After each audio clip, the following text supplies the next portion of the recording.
pa final na yung kaso. Kumalas tayo roon, anong petsa? 2000. Official tayong nagkalas ng March 2019. So ibig sabihin, nasa korte na yung yung kaso roon. Yun ang importante roon. Tapos may proceedings na rin. Nagsabi ng Korte Suprema in the 15-0 decision nila na may obligation pa rin ang Pilipinas. Kasi nire-retain nung nakipagkasundo si ERAP sa diyan sa Rome Statute noong year 2000, nakalagay roon sa provision na kung sakaling umalis ang member state, pinananatili naman ng ICC ang kanilang kapangyarihan na ang kanilang jurisdiction na mag-investigate sa mga kaso na pasok pa mula sa panahon ng naging member ka hanggang sa official ng kumalas ang iyong bansa. Yun ang sinasabi nila doon. Di may karapatan pa, kaya nga nag-15-0 ang Supreme Court, which is bihirang-bihira yan na magganyan ng desisyon ng Korte Suprema. Now, ito yung isang binabanggit nga kanina, yung Lex Fori, binabanggit ito kanina ron. Sabi, the law of the forum, also known as Lex Fori, refers to the laws of the jurisdiction where a case is being heard. Okay, so ano ba yung kaninong forum ba ito? Doon po sa ICC, legal po. Batas po ng ICC ang masusunod. So, let me give you a hint. Makukuha nyo na po rito eh. So, kung batas ng ICC, rules ng ICC ang masusunod and sa international law, tinatanggap po nila ang kidnapping na pinalilitaw nitong kampo ni dating Pangulong Duterte. Now, kung ang mangingibabaw po ay ang sa usapin ng jurisdiction ay yung kapatakaran ng ICC, palagay ko po, malabo pong mapagbigyan na makauwi si Duterte rito, na naabswelto because he's right dito sa Pilipinas, yung Bill of Rights natin, hindi raw na sa kanya yung mga batas na hindi rin nakakuha ng local warrant of arrest. Kasi, ba't nga naman po tayo kukuha ng local warrant of arrest? Ito lang yan sa akin. Kung ako rin, kinaboying, why would I get a local warrant of arrest? Kung ang isang tinutukoy rin naman pala roon sa Article 59 ng Rome Statute na yung yung authority, pagka na-aresto, dadalhin mo doon, ito mismong prosecution, itinuturing na. Part na siya. Diba? So, hindi ko na kailangan pumunta ng korte. Tsaka pag pupunta ka pa ng korte, it will buy time para sa kanila. Pabor kay Duterte, walang kasiguruhan na maisusurrender siya sa ICC. Diba? And besides, sa lakas ng impluensya rito, diba? Mababaliwala pa yon. Kasabihin, hindi na kami member ng ICC, why would the Philippine government respect or honor the ICC warrant of arrest? Diba? Yun nga rin yung punto ni Bato de la Rosa nung kanina, diba? Na bakit? Madali naman yan sabihin na nila sa ICC, ipaliwanag yan sa kanila. Na hindi na sa not the ICC, sa Interpol na hindi na namin kinikilala yan dito. Parang lang parang inarbor lang sa basketball o inarbor lang na t-shirt, parang ganun lang ang tingin niya Diyan sinasabi sa kanya, we are a member of a community of nations. So kung meron tayong failure na hindi natin ginawa, makakasira to sa reputasyon ng ating bansa. And besides, ba't nga naman tayo mag-a-adjust sa mga taong katulad yan ni Duterte? Siya yung deliberately na nag-utos ng pagpatay, ipinagmamalaki pa niya, di ba, nabudol niya ang mga Pilipino dahil lagi ang ginagamit, I'm doing this for the good of my country. Pero ang problema nga bakit buhay yung anak niya? Si Pulong, si Baste, sorry. Di ba? Insulto nga nung panahon niya. Nag-upload si Elena Darna, tapos may video pa kasama siya, si Baste, na bangag sila, and then she admitted they're taking different kinds of drugs. Di ba? Bakit buhay? Yun nga lang, naiturong adik, pinapatay na Bakit yun buhay? Di ba? So selective talaga sila. Now, ito yung sinasabi ko kanina, kung sinusunod yung gusto ni Amy, di ba? Walang katiyakan na madadala si Duterte sa maisusurrender uli. Magtatago pa yan. No. Ngayon, ang lumitaw rin sa hearing kanina itong katangahan ni Duterte na at nung nagpayo sa kanya, kasi halatang hindi naman niya po talaga yan ideya lang May nagpayo sa kanya na sablay din. Ang problema, inalis niya ang Pilipinas sa ICC pero hindi nila ni-repeal yung batas, yung international humanitarian law. Na naging basihan tuloy, di ba, para sa surrender. Kasi nandun yun para sa pag-surrender sa kanya. Whether it is foreigner ang subject or Filipino citizen na sinasabi ni Bato de la Rosa, kapag ka Pilipino, dapat mong konsintihin yan. Dapat ilaban mo yan. Kababayan natin yan kahit kriminal pa yan. And that is fucking bullshit. Diba? That defeats the purpose of the law. Akala ko ba, Duralex sed lex Bato de la Rosa, the law may be harsh but it is still the law. Diba? Pero ano yung gusto mong mangyari? Kukonsentihin kasi kapwa Filipino. And then ano, latter part ng hearing, sabi pa nga nila, yung mga kababayan ba natin na nagkakaproblema sa ibang bansa, di ba? Inuuwi natin dito, di ba? O, pinagsisikapan natin, nag-aambagan tayo, pang blood money, mga ganyan-ganyan. Di ba? Pero bakit ito isinorender natin ng isang matanda? Matandang demonyo naman eh. Tapos, yung mga yun, yung mga ibang kababayan po natin, gusto ko lang i-emphasis, sila po na nagka-problema abroad, ayaw po nilang makulong doon. 'Di ba? Ayaw rin naman nilang makulong dito sa Pilipinas. Ini-insist nila may nangyari yan kasi may ganitong dahilan. Pero kay Duterte, pangarap niya ang mapunta ng ICC. 'Di ba? Lagi niyang pinagyayabang yan. Kasi nga ang feeling niya sa tagal na ng panahon ng ginagawa niya yung pagpapatay, untouchable siya. Ngayon pang vice president na yung anak niya, kilalang kilala na siya sa buong bansa, marami ng mga supporters niya. 'Di ba? O kaya lang hindi nangyari yung nang maaresto siya, 'di ba? Wala, nilangaw lang. Normal lang yung sa Mindanao na 60,000. Excuse me. Maglabasan doon nationwide o global, 'di ba? Still presidente pa rin si PBBM. Yan ang mali niya. Hindi niya inalis, hindi na rin niya tayo tinanggal doon sa Interpol. 'Di ba? Kumbaga ho, naglinis, pero trabahong tamad. May naiwang latak. Ngayon, yung latak na yun ngayon ang kanyang kinakain. Okay, ngayon si Bato de la Rosa, ayun na nga, ramdam naman natin, tonong kabadong-kabado ron. Kasi kung ano yung nangyari sa kay Duterte, posible ho 95% mangyari sa kanya. How would I ascertain the 95%? Mga kababayan, naka-break po ngayon ang ating Kongreso, ang ating Senado, wala silang session, 'di ba? So, kung may magpa-file ng panukalang batas, wala na hong silbi yan. Bakit? Kapos na sa panahon, public hearing, aside from public hearing, first, second, madali lang yung first hearing tapos yung second, third, 'di ba? May mga ganun pa. Ang tanong, yun pang batas na ipapasa nila diyan ay para maprotektahan sina Bato de la Rosa, pati yung iba pang mga subject na kukunin din ng ICC. Sa tingin ba nila pipirmahan ni PBBM yon? Ako, palagay ko, hindi yan pipirmahan ni PBBM. 'Di ba? Lalo mag-iiyak si Bato de la Rosa. So diyan pa lang alam niya na, abutin niya yan nangyari kay Duterte. Oh. Ganun talaga, Duralex and Lex. Lintik sila eh. Araw-arawin ba naman nilang bangag, tapos meron pang destabilization, lahat ng ginawa ng Pangulo, sinisira nila yung imahe ng bansa natin. 'Di ba? Lahat na lang, magandang nangyaring nababalita, lahat yun fake news daw. Pagbaba ng inflation, pagbagal nito, yung unemployment rate natin, bumaba na ng 1.8 na lang. Lahat yan sa mga Duterte supporters, peke. 'Di ba? Lahat sa kanila peke. Pero wala silang accountability at wala sa kanilang sumisigaw ng accountability. Lahat ng mali ipapasa pa nila sa iba. So, now, tanong nga, inosente ba si Duterte? Hindi naman. Sabi, in fairness, to Duterte, Bato et al. Must be brought to ICC the same way. 'Di ba? Ganun talaga. And then, Bongo naman, tanong ni Tanga, bakit may violation ba sa Rome Statute? Meron. Siya na nga yung tumatanong, siya na rin ang nagsagot, 'di ba? Yan teledrama ni Bongo, diyan nag-iiyak si Robin Padilla. Hindi naman lumayas, tapos nung nagsalita, puro drama lang din. Now, ito yung pinagtatalunan doon eh. Binasag na naman dito ni Alan Cayetano etong pag-asa ni Amy. Kasi, 'di ba kapag ka-arrested si Duterte, kinakailangan siyang dalhin doon sa competent authority, right? Sabi nga sa korte, sabi naman ni Boying, but under the ICC law sa kanila, ang competent authority kabilang po ang prosecution.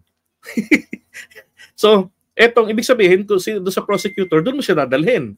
'Di ba? Kaya nga nandun din sa provision po 'yun ng Rome Statute, if I'm not mistaken, that's the 50, Article 59. Na sinasabi doon, pwede siyang humingi ng interim release.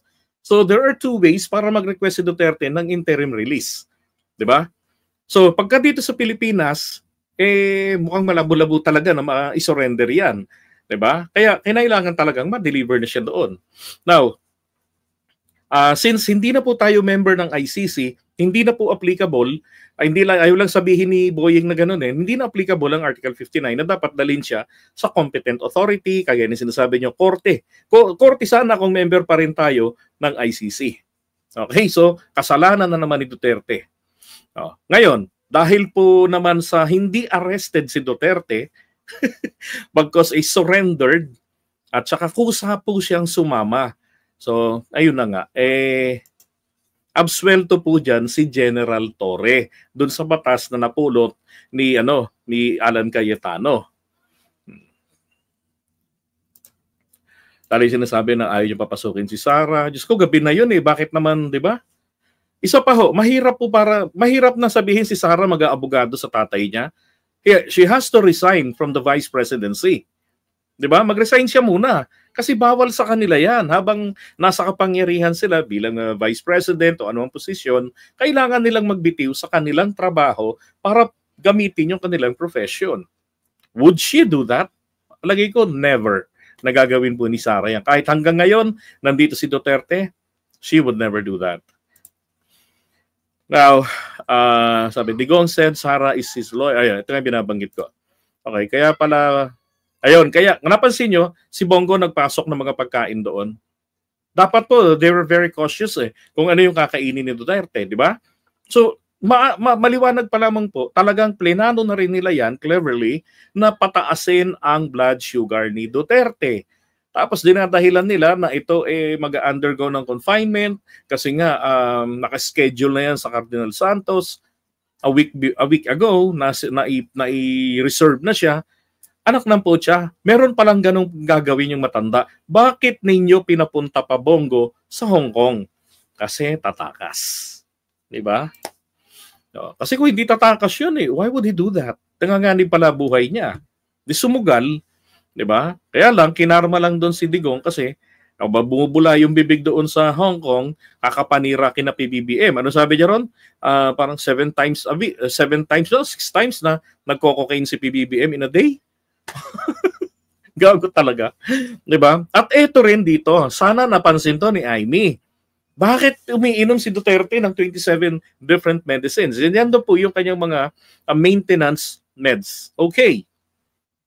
So, ibig sabihin, hindi po dapat nila ito pinababayaan na magdaldal sa publiko dahil naaapektuhan ng sari-saring gamot ang kanyang ugali, yung kanyang isipan, yung kanyang mood.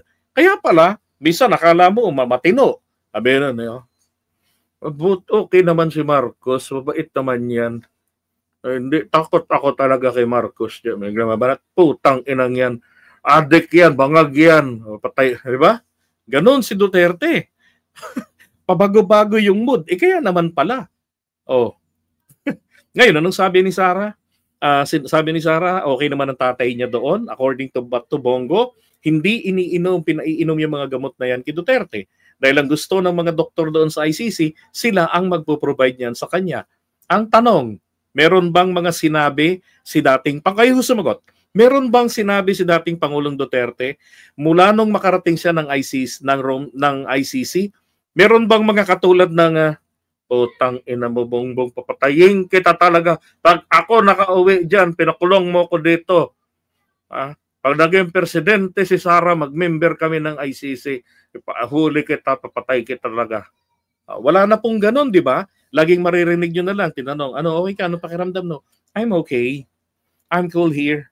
Di ba? Sabi ni Sara, he's getting used to, marami na lang kinakaibigan siya doon, may mga nilalandi-landi na naman siya. I'm just paraphrasing. Di ba? Which is his nature na maging palabiro. Ay nako. Eto na nga po yung part na biglang lumitaw si Robin Padilla. Busog na ako. Umiyak-iyak din pala, natay lang. Bumalik. Okay, then bumanat si Bato de la Rosa. Sabi niya, hindi ka namin ikukontempt.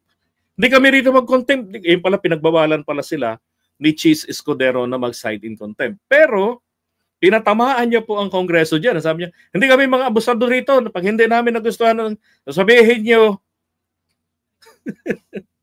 i-cite in contempt namin kayo. Hindi kami ganon. Pero at the end of the day, isinite niya in contempt si Ambassador Marcos.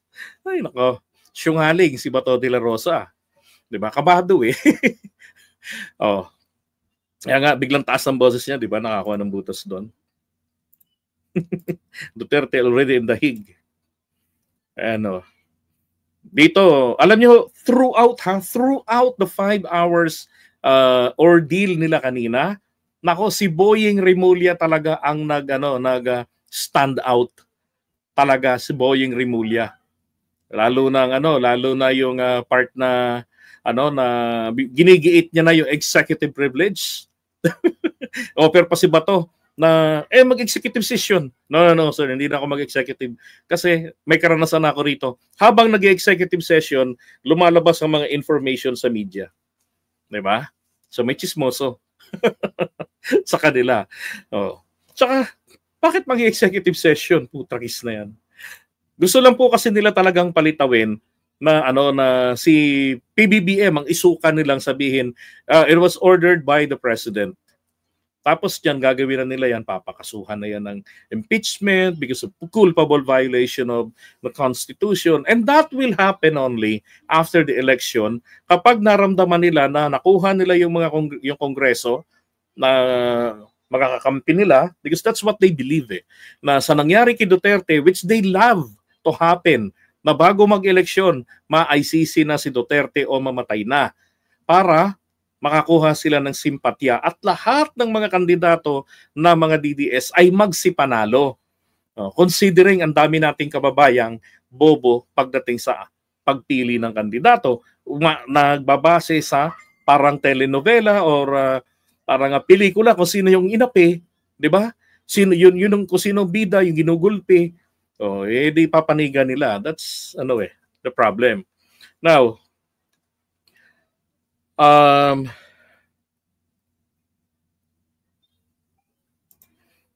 yung kabubuhan ni Bato de la Rosa dito, yung parte ng sa ICC, na bakit daw pinag-define pa niya, what is a state? 'Di ba sabi niya, what is a state? What is a state daw So siya rin naman ang sumagot. 'Di ba? The elements of a state is a government, sovereignty, people, territory. Ba't ba hinihiwalay yung mga people dyan, yung population? Di ba? Ngayon, hindi niya kasi nagigets doon yung tawag dito, yung pagkakaiba nitong International Criminal Court. Ang nililitis nito is the individual, the first natural person. 'Di ba? Under the law, meron tayong tinatawag na two-person. Yung juridical person, ito po yung mga korporasyon, mga nabuo by tawag dito, means of a law, existing laws, katulad ng mga korporasyon na yan, katulad ng sole proprietorship, DTI, yung mga juridical person na yan, yung mga korporasyon, mga kumpanya. Ngayon, ang nililitis ng ICC is yung tao na humihinga. Ngayon, itong ICJ, itong International Court of Justice, yan naman po ay, ang nililitis niyan ay ang Estado. Yun naman ang nililitis nito, yan, ICJ. Hindi niya nagigets. Kaya nga ako, kinakailangan na talaga na kung boboto tayo ng kandidato, piliin pang Senado, piliin po natin yung hindi po pang DSWD ang laman ng utak, katulad po nito ni Bongo. Ang piliin ho natin na magsisenador, nakakaintindi ng batas. Hindi porket abogado, di ba? Okay na sa atin. Kailangan po nakakaintindi ng batas para naiintindihan niya rin ang kanyang trabaho.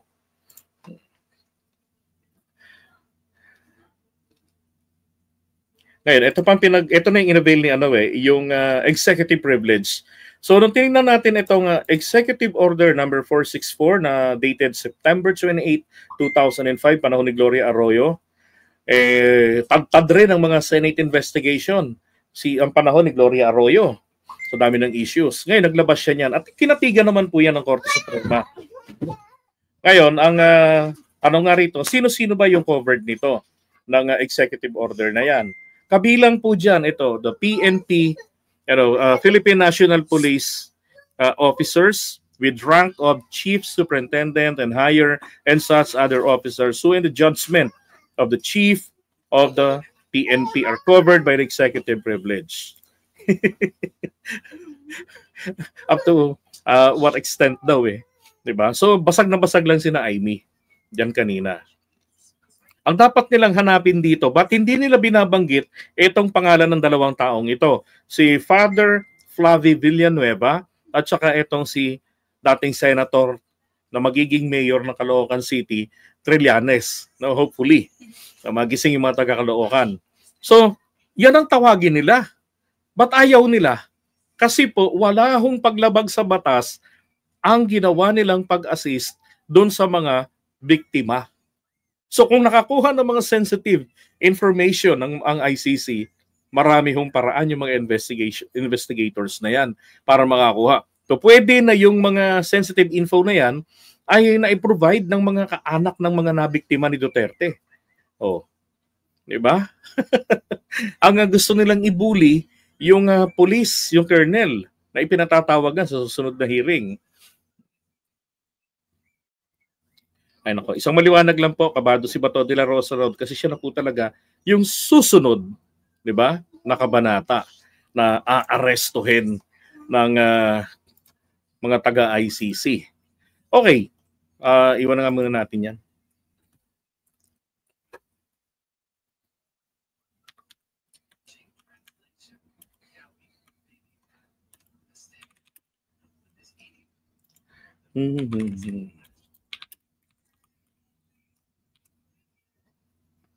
Ay, Tek, pili mo ako ng Gatorade. Ay, hindi ako nakapag-beat. Okay, batiin ko muna yung mga naririto, no? Siyempre, pasensya na kayo, Dami na, my God, 4,000 na pala tayo. Ay. Okay, basta good morning na naman po sa inyo. Hindi ko na makita. Bilis ng sabi ni Froilan, hindi nga sila bobo. Hindi nga sila mga ob, kundi nagpapakabobo sila. Ginagamitan nila ng psychology lahat ng bawat galaw nila. That's correct. 'Di ba?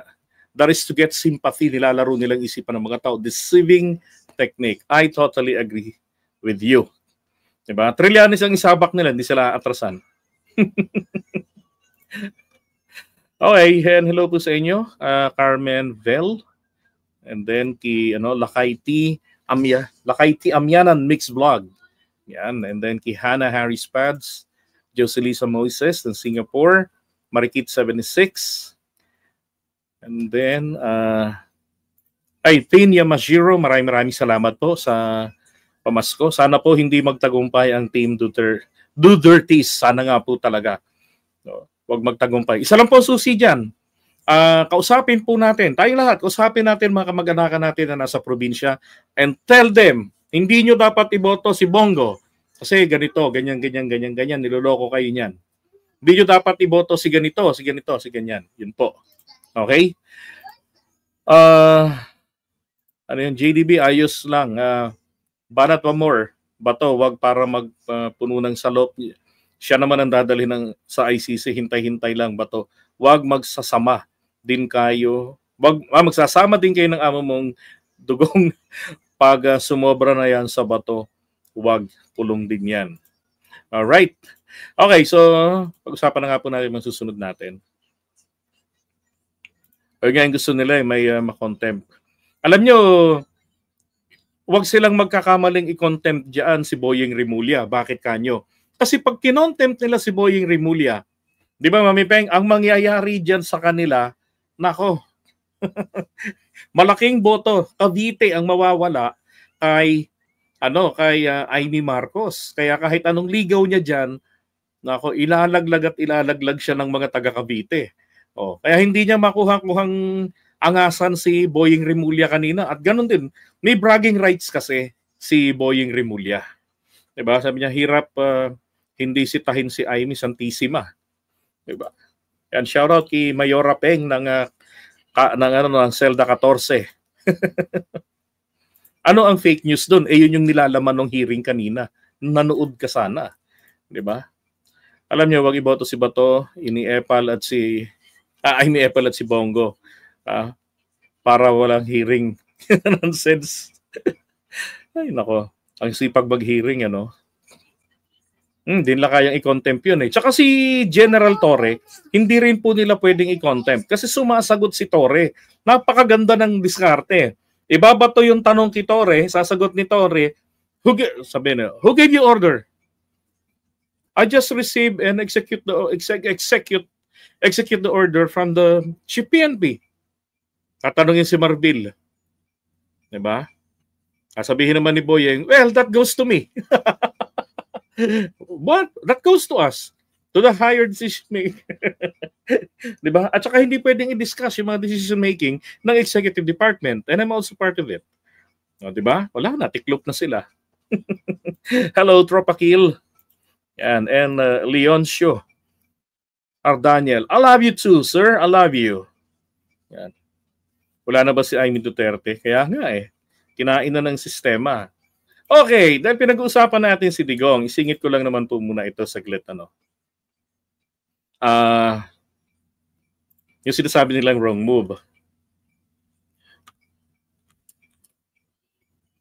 Alright, so good morning po sa inyong lahat mga kabayan. Ako po si JDB, ang inyong gabang lingkod. Ang sabi rito ni Hanilep, I ask him nga how do you feel? Are you angry? Wow. Sana tinanong mo, are you mad? Whatever. He said no. Kaya yung mga gumawa sa kanya nito, impirno kayo. Member nga ho talaga to ng kulto ni Kibuloy. Yung mga gumawa raw niyang Kidigong, impirno daw sila. All he cared for was about his country. Alam nyo yan. Alam nyo, dyan po nabudol ang sambayan ng Pilipino na ito ay para sa aking bansa. I did all this because of my country, because I love my fucking country. Diba? Puro ganun. Sabi nga ng mga kritiko, kung mahal mo ang Pilipinas, bakit mo pinapatay ang mga Pilipino? Diba? Bakit hindi mo sila binibigyan ng second chance? Naglabas kayo ng programa na napakaganda, katok ng pagbabago, para bigyan ng pagkakataong magbagong buhay yung mga nalulung sa masamang bisyo. Pero ang problema, di ba, kasabay ng itinutumba ninyo yung mga kalaban sa negosyo, ng mga tauhan nila, ang daming nadadamay ng mga inosente. Tapos wala siyang, kung talagang hindi niya gusto yung ganong klaseng pangyayari, 2017 pa lamang or 2016, pina-stop niya na yun at pina-imbestigahan niya na. At lahat ng mga mangyayaring ganong incident ay may investigation. Wala Manapa, sa buong 6 na taon, ini-encourage siya ang pagpatay. Kasi sinasabi niya, sagot ko kayo. Ngayon, sino ngayon ang may impyerno? Siya yung mamamatay tao. And besides, he was bragging about his killings mula pa nung maging presidente siya. Pero ang pinagmamalaki niya, di ba, mulat sa poll nung napunta sa kapangyarihan. Isa pa yung pinagmamalaki ng mga DDS at nila Bato de la Rosa, ni Bongo, lalo ni Bongo, na lumaban daw ito sa mga komunista. Kasi sinungalingan ho yan, isa hong malaking panggagago yan. How would I know? Kinaibigan niya ganito yan. He was the prosecutor in Davao, right? During the time of Marcos. So, yung founder ng mga isog, ng mga utogs, I forgot the name, isa ito sa mga nakakulong na pahuli ni Marcos. Siya yung prosecutor, tinitenga niya yung kaso. Ang tagal ang hearing. Tapos, nung mawala silang Makoy dito, at ginawa niya, kinaibigan niya nung naging na po siyang vice mayor. Tapos naging mayor siya, kinaibigan niya mga NPA. Kaya sinasabing killing zone yung lugar, nawala na. Kasi nga kinaibigan niya, naging free access ang mga incheck at yung mga NPA doon. Di ba? Tapos kunwari lang naman yung wala nga silang pruwebang inilabas na inambush siya na naging dahilan kung bakit inaaway niya nakalaunan etong si Joma Sison. Oh, di ba? Ay nako, kinaibigan niya pa nga eh. Yeah, that's right. Idol din kong si Joma.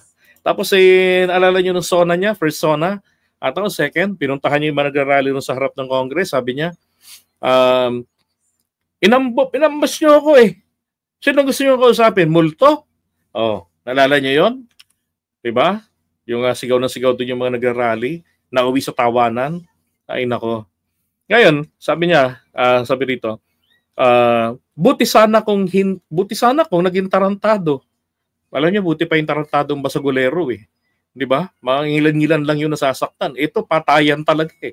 O, magdanakaw, sabi. Hindi, bakit tinatago yung salin? 'Di ba? Ba't tinatago yung salin? Tapos labis-labis ang kayamanan. No. Yan o, bangag. Umamin si Duterte na siya po'y nag-a-addict. Kaya nga sabi ni Harry Roque when he was challenged in 2017 na buong pamilya magpa-test. Ang sabi niya ni Roque doon, ang sabi ni Roque, wala pong kahit na sinong pwedeng mag-utos sa ay sabi niya, hindi ko nga po alam kung ano sasabihin ko diyan eh. Sabi ni Roque sa sa press briefing, sa harap niya ng mga Malacanang press corps, sabi niya,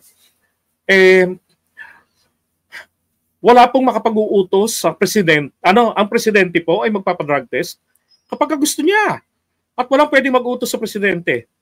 Sabi niya na kung sino lang diyan, Pierna.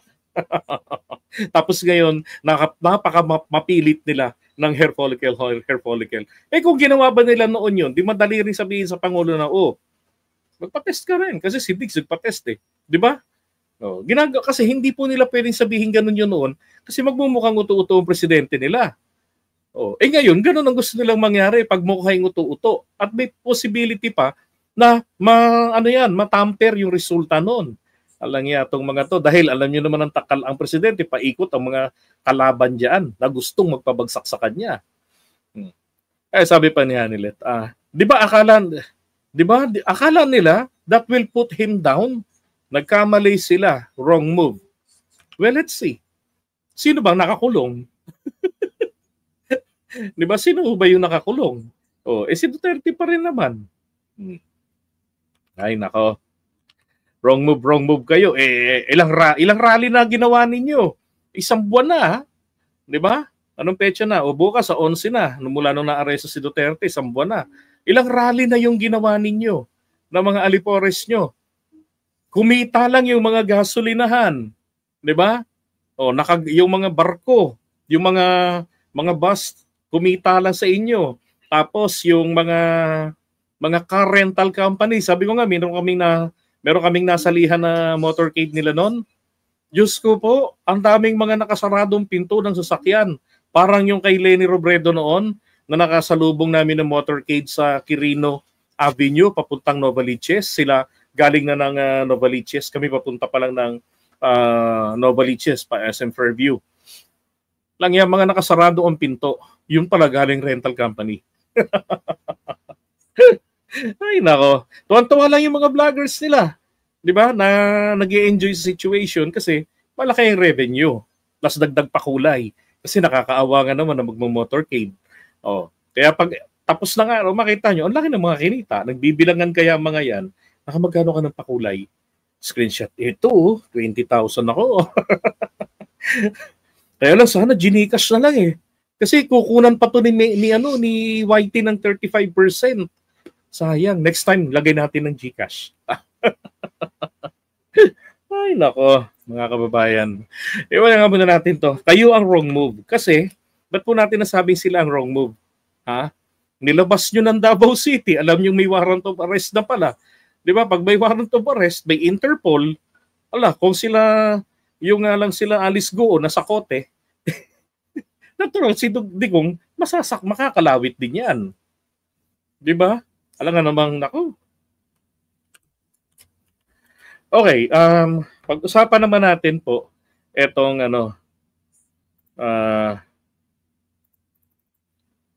ito, may nangungumusta kanina, kamusta raw si PBBM?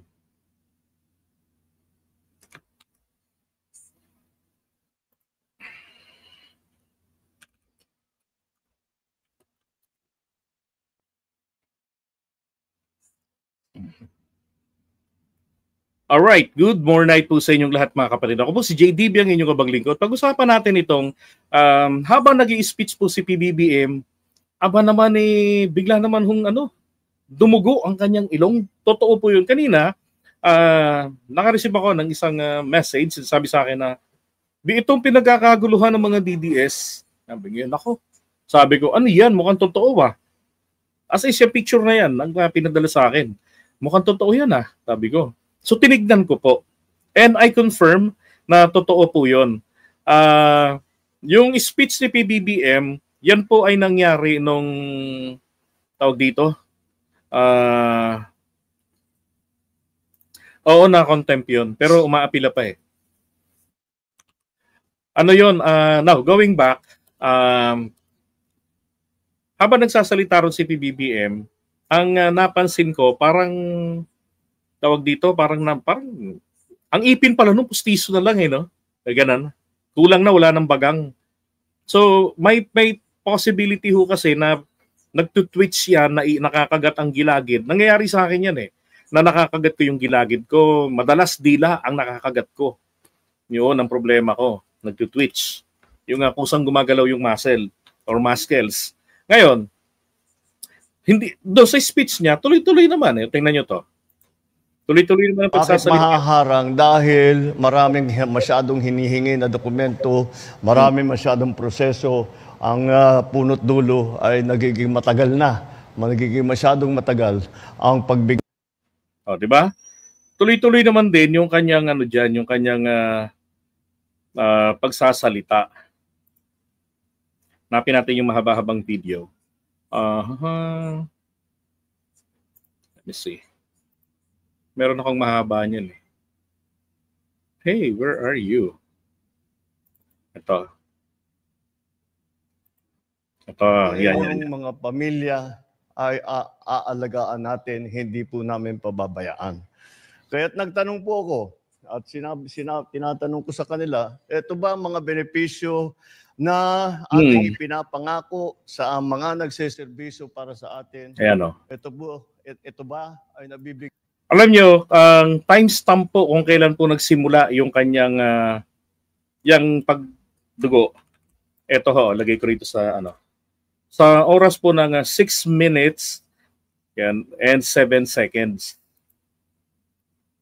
Yan, hanggang sa 9:57 kung saan tumigil siya sa pagsasalita. And then later on, parang hindi niya talaga nararamdaman yung nangyayari. Tuloy-tuloy lang siya. Pero sabi nga sa inyo, rito sa simula, tingnan nyo. Wala pa. Yan, unti-unti na. Tapos tinigil na rin niya yung pagsasalita niya rito, kalaunan. Kasi ito yung picture doon sa mga tao, bubulungan siya nito. May magbubulong sa kanya dyan, malapit. Yan. Kasi syempre niraradyo yan na sabihin nyo, meron ng ganyan. Ayan Diba? Bakit didiscuss nyo pa yan maging issue na naman yan? Issue na po yan. Okay? Issue na po yan. Yeah, medyo masakit yung gums pagka nakagat. At napansin ko nga rin nung nagsasalita siya kanina, prior to the 609, napansin ko yung medyo parang may pagbabago ng galaw sa kanyang pagsasalita diyan sa bibig niya. Pero sabi naman nga po ni attorney ni Yusek Claire Castro, walang dapat ipag-alala. Kasi unang-una, hindi gusto kong malaman kung anong blood type ni PBBM Bakit? Kasi meron pong mga certain blood types na malapot ang dugo. At pagka matanda na pagka may edad na, may iniinom pong pills, gamot sila para maiwasan ang heart attack or yung stroke.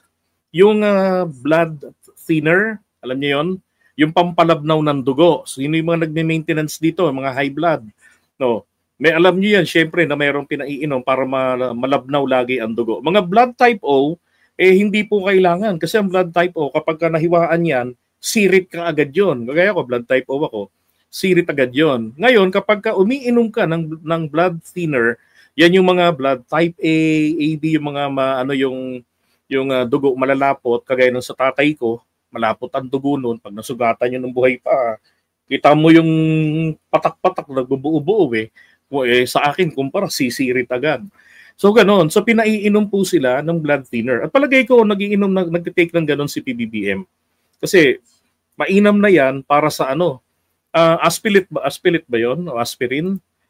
Ano ba yun? I don't know kung ano yun eh. Pero ano yun, blood thinner. Kasi ang blood thinner, mapapansin mo yan, magpapadugo ng gums.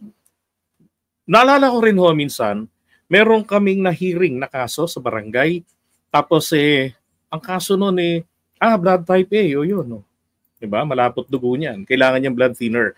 Ang ginawa ng matanda, no, kinukwento sa inyo na hiniring namin sa kaso, ang parte ng bahay niya, pati bangketa niya, sinukat-sukat niya yan, pinagsasangla niya, no, pati palengke ng barangay namin, sinangla niya rin. May mga nauto na nagsipag pumatol.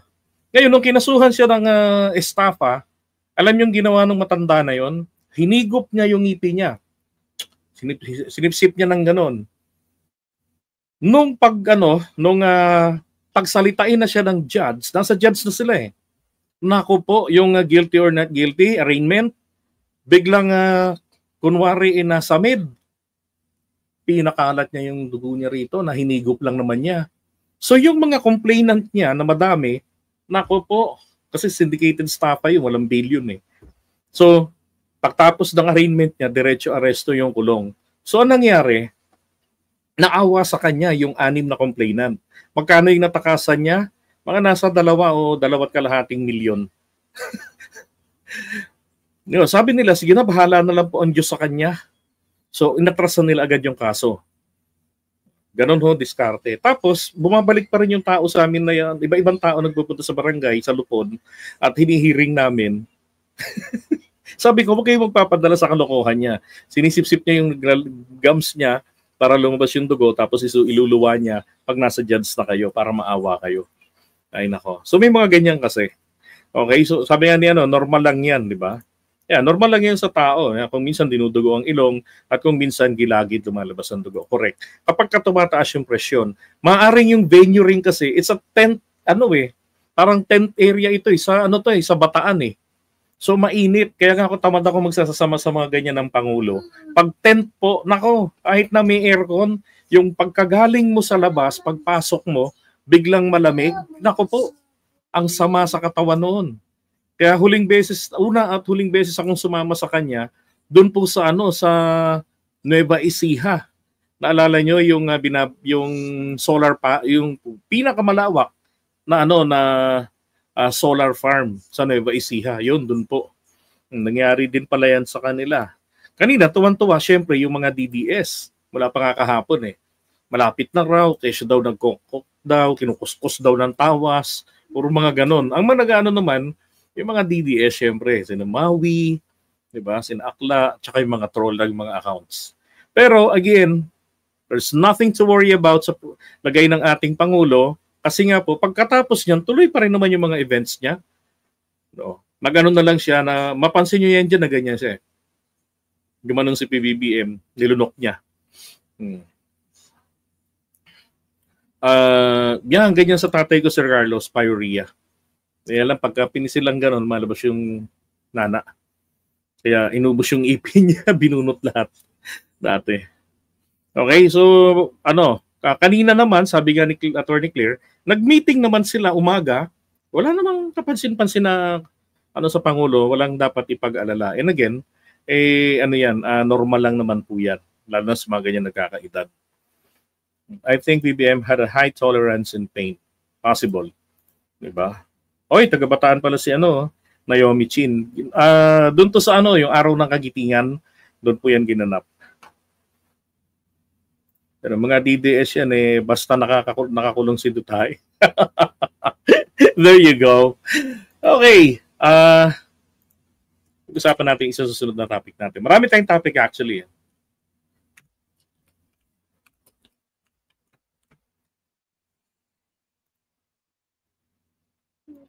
Oops.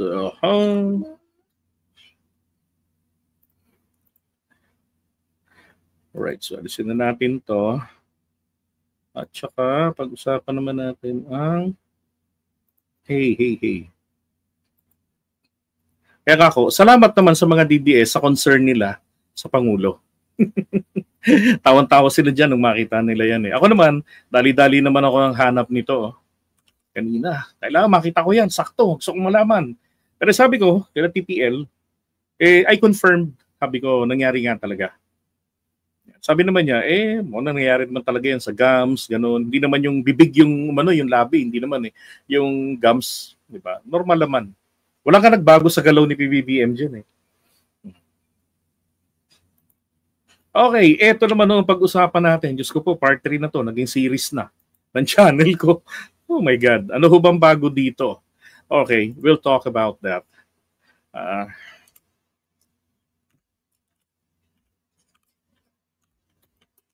Tagal ng Gatorade ko. Alright, so good morning po sa inyong lahat mga kapatid. Pag-usapan po natin. Ito pong sample balot, no? Tawag ko nga dyan, ay laglagan sample balot. Kasi, unang-una, di ba? Ang kinuha dyan ay 8 sa alyansa. Tapos pinagkukuha yung ibang mga DDS.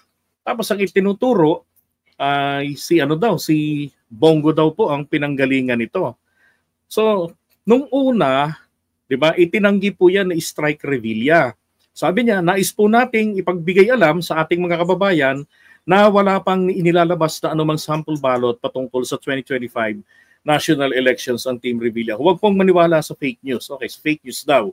Sabi rin naman itong isang nag-post, bakit kaya hindi isinali ni Bongo sa sample ballot niya ang ibang PDP laban senatoriables? 'Di ba? So tinuturo nila rito si Bongo. Pero bakit mas marami ang mga taga-alyansa? 8 sila eh. Oh. So ito ho yung unang sample ballot. 'Di ba? May mga tupi-tupi. Now, kanina may nagpasa po sa atin ng sample ballot. At ang anuin ko lang to, paliitin natin. May nagpasa sa akin ng sample ballot na to eh. Ito. So ito yung may tupi-tupi. Okay? May serial number ba to? Serial number yun. So ito, Sapote to City of Bacoor. Okay. Ay, may serial number ba? Class 3rd Precinct 343. Tingnan natin kung ano yung binigay sa akin. Class 3rd Precinct 343 din. Pareho. So ito po yung binigay sa akin kanina na kopya ng sample ballot. So pareho din. Ang pagkakaiba po nito, ito ho ay flat. Okay, flat na flat. Mukhang galing po sa brown envelope. Okay? Kasi yung gilid, mukhang brown envelope ang pinaglagyan. Ganon rin po yung laman. Diba? Halata po talagang kay Bong Revilla. Siya may pinakamatabang pangalan. Tapos si Lani Mercado. Tapos Abeng Remulla. Ito pang isang kamag-anak nila, yung Ram Revilla Bautista. Bautista naman ang tunay na apelido nila, Bong Revilla eh. Diba? Yan po. Ito. Yan pala, ito pala ang kasama pa niyan. Sa isang kopya kasi sabi ko, bakit wala man lang yung party list ng Agimat? Ito po. At may nakalagay ng ganito. So most likely, galing ito sa kampo nga ni Revilla ng party list ng Agimat. Di ba? O baka naman nilagay lang nila para talaga ma-focus yung mga tao na diyan ayan na yung party list na dapat nilang ito nga, yung mga first district, mga konsehal pa nila, plus support. Di ba? So, ang nakakainis po kasi rito, sabi ko nga ang HQ, pinag-usapan kami na dalhin na lahat ng 11 ng alyansa. Kaya lang, sabi nga namin, sige, okay na. Pagbigyan na natin. Ang problema, ito yung nakakainis, mga kapatid. Tingnan nyo ha. So sila nakikiusap na dalhin ng mga vloggers, lahat sila. Pero si Bong Revilla nilalaglag ang mga kasama. Ay kako, talagang hindi nga maganda yung ganon. So might as well, stick na lang ako ron sa aking inilalaban na mag boto na lang tayo ayon po o sa alang-alang sa ating kinabukasan. Yun ang pinakamaganda. Dahil wala tayong maaasahan ng ganito. Pero yung magpapasok ng Philip Salvador, di ba? Ng Marcoleta, Amy Marcos. Yan mga binitbit niya dyan, Bongo. Di ba? Ano bang maidudulot na boto kay Bong Revilla ni Bongo? Pasok naman siya sa top 12 palagi. Nasa top 5 nga siya madalas o top 10 eh. Di ba? Papasukan ng ganyan ng Philip Salvador. Dadagdagan nyo pa si Robin Padilla. Asan ang malasakit doon, Bong Revilla? No. I was reprimanded or reminded ng ibang mga kasama na dapat all out tayo. I can't. Kasi hayagang pangloloko to sa mga kasama eh. So, ito, another netizen po ang nag-confirm nito. No, binigay sa akin kaninang umaga. Ram Revilla Bautista, Lani Mercado, Strike Revilla, di ba? Bautista Minjola Rowena. So, mga magkakamag-anak nga eh. Ito po yung message. Unang message sa akin ay are. Siyempre, di ko na nilagay ang pangalan kung sino siya. Sabi niya, you have 2 episodes regarding the sample ballot of Bong Revilla that surfaced. Ang alam ko, sunod-sunod ang patawag ng iba't ibang barangay sa Bacoor. At patawag yon ng mga Revilla. Nung ilabas nyo ang issue na yan, that was Sunday, April 6. At kasama ang partner ko sa piling mga tao dito sa subdivision. So selected lang. Okay? Dito sa subdivision namin, ang nakasama sa listahan ng dadalo sa pagtitipon na yon. Confirmed. Yon galing sa kampo ng Revilla.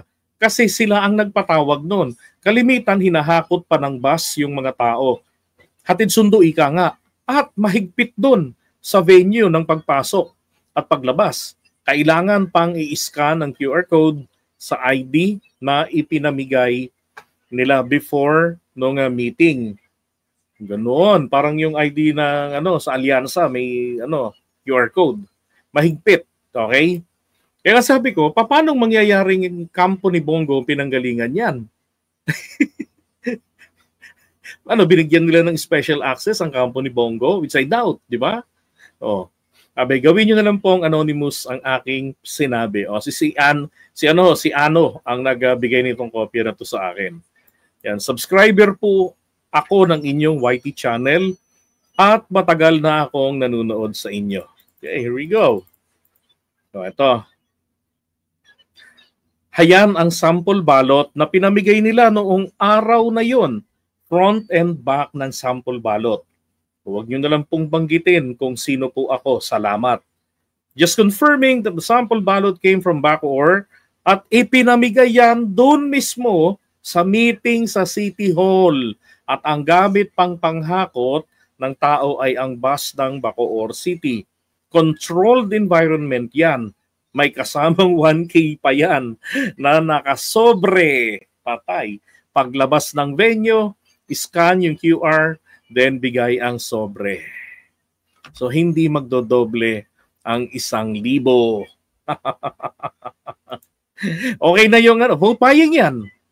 Vote buying po yan. Kasi ang vote buying po ay mangyayari lamang ito. Ang sabi po ng batas, kailan ba nangyayari ang vote buying? Ang vote buying po ay mangyayari lamang kapag ang isang tao ay opisyal ng kandidato tapos ginawa niyang mamudmud ng pera para sa anong pabor? Pabor sa kanya, boto syempre. That is a vote buying. Diba? So kung ganyan may mga pa 1,000, pati nga dapat yung namimigay ng jacket, ginagawa ni Willie, namimigay ng jacket, bawal po dapat yun. Nagkaroon na ng isang ganyang issue dati sa Quezon City ang Partido Lakas. Involving Willie Revilla rin. Naman, namigay ng jacket noon sa kampanya. Noong 2010 yata yun. Namigay siya noon. 2010 o 2016 yun. Namigay na 2016 yata. 2010 kasi 2016 na kay Duterte na siya eh. 2010 namigay siya ng jacket noon. Kaya lang hindi lang pinansin ng COMELEC. May nag-file lang ng DQ kasi nga vote buying yun eh. No, inuulit naman din ni Willie Revillame. Eto ngayon, no, matindi ito. 'Di ba? So sa inyo naman diyan, ganyan ang ginagawa sa inyo, bakit hindi pa kayo pumili ng ibang kandidato ng ibang tao, 'di ba? Yung sa lugar nyo. Kaya nga ako ayoko talaga ng political dynasty. I hate political dynasty, sa totoo lang.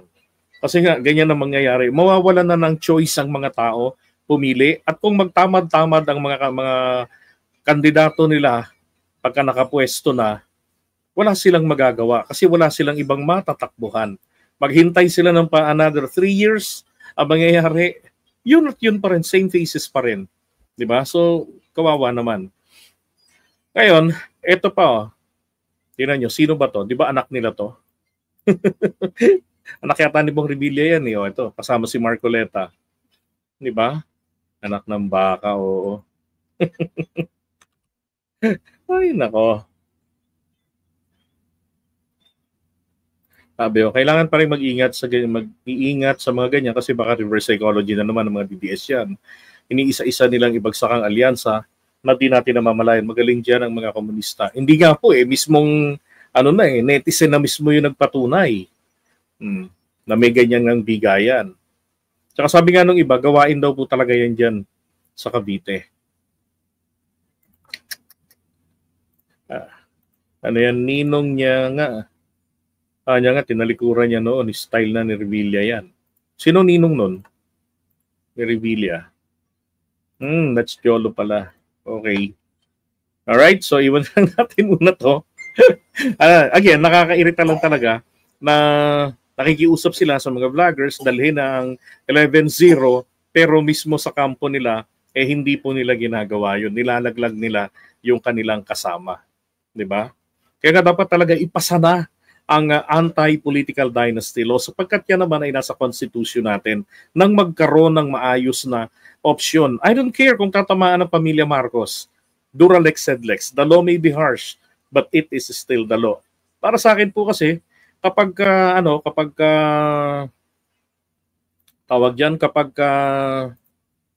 may political dynasty, bagal ang pag-unlad ng isang pamayanan, 'di ba? Maswerte na lang kung may mga negosyante roon na nagdadala ng trabaho.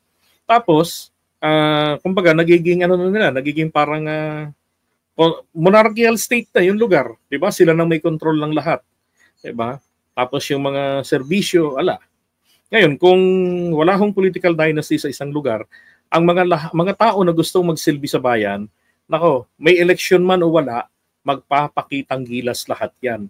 Yung nakapwesto, gagalingan ng trabaho, yung wala sa pwesto, gagalingan din ang pagpapakitang gilas nila. 'Di ba? So maganda yung choice doon pagka ganoon. Pero may political dynasty, wala na. Tapos na boxing diyan. That is a product. Political dynasty is a product of political fanaticism.